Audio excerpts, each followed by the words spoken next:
Hi, my beautiful, amazing friends. So, we're going to actually go over how to overcome procrastination today.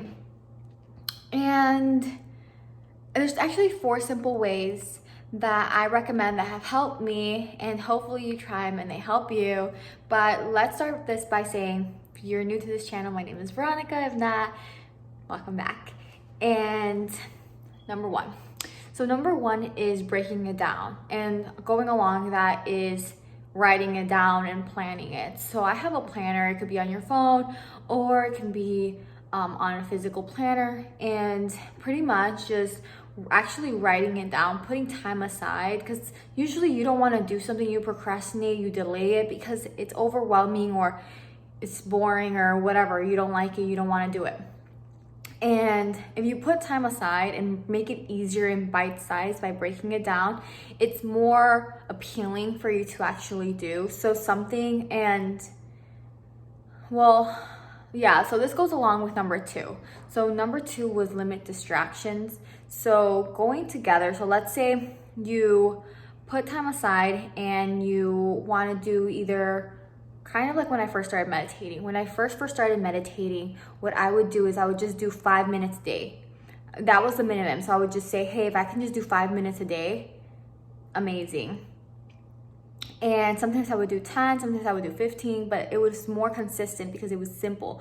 You know, if you have like 2 hours a day or 5 hours to finish something, you're most likely not going to want to do it. But if you just do, hey, I'm going to work on this task assignment or whatever, 20 minutes every day, it's more appealing and you're most likely to actually get it done.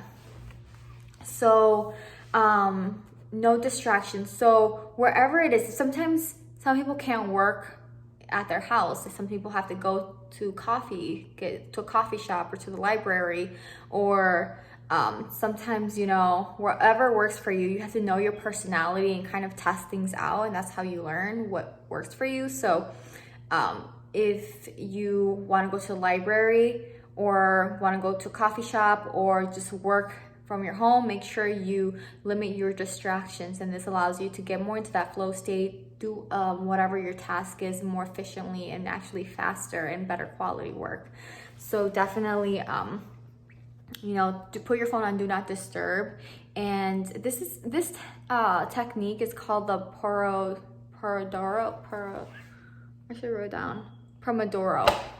technique. So this technique is called the Pomodoro technique, and pretty much it's 25-minute increments followed by 5-second breaks. So what's nice about this is that let's say you don't put away distractions and everything for 25 minutes, and then you follow it by a 5-minute break, right? I used to do, let's say, an hour, and then I would just do 25-minute break, and then the rest of the time just working on whatever my task was. And that's honestly one of my favorite things to do, because it's not like your brain kind of like detaches for a little bit and goes back, detaches and goes back. So definitely recommend that technique. And also 3 is reward yourself. So this actually helped me a lot when I first started working out. Oh, should probably put this up here. When I first started working out, okay, and I'm back. So when I first started working out, I used to dread doing cardio. And the way that I did it was, I used to give myself little like goals. So I used to be like, hey, let me finish, let me do this workout or whatever, this task for this amount of time, and then reward myself afterwards. So definitely rewarding yourself after a task, I think, is really, really beneficial. And I still kind of do it anytime I want to get something done. I'm just like, hey, if I finish this task, I'll then do this, something I've been wanting to do, for example. And then the 4th one was, this was from a book. So this is from a book I read a while ago, and it was the 5-second rule. Definitely recommend it. It's a good book if you're trying to overcome procrastination. But it was, don't give yourself 5 minutes or 5 seconds. So don't give yourself 5 seconds to convince yourself not to do whatever it is in hand that you need to do. So pretty much, mine was like in the morning.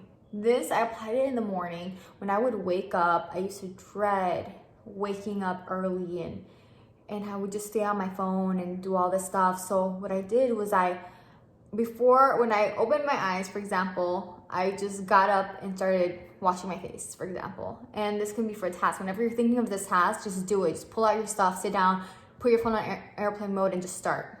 Because your body or you are going to try to convince yourself not to do whatever it is because you don't want to do it. So don't give yourself the opportunity. And so definitely just jump into it.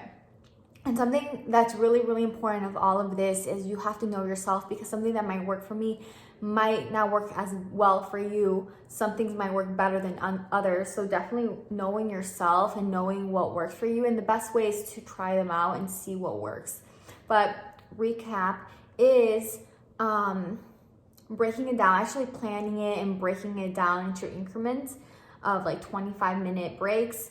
But definitely planning it some every single day for you to become more consistent at it, or to get your whatever done, your task done at whatever deadline you have. 2 was no distractions, so try to change locations, turn off your phone, airplane mode, whatever it is. And then 3 was reward yourself after every task. Definitely really good. And then 4 was the 5-second rule. Don't try to do something before you try to do your task before you convince yourself not to do it. And those are actually one of my favorites. I think those really, really do help, especially just if you practice it. It might be messy at first, but just continue doing it. And yeah, hopefully you try it. And let me know if you do try it. Let me know if it helped you. And hopefully you have a great, amazing, wonderful day. And I'll see y'all soon.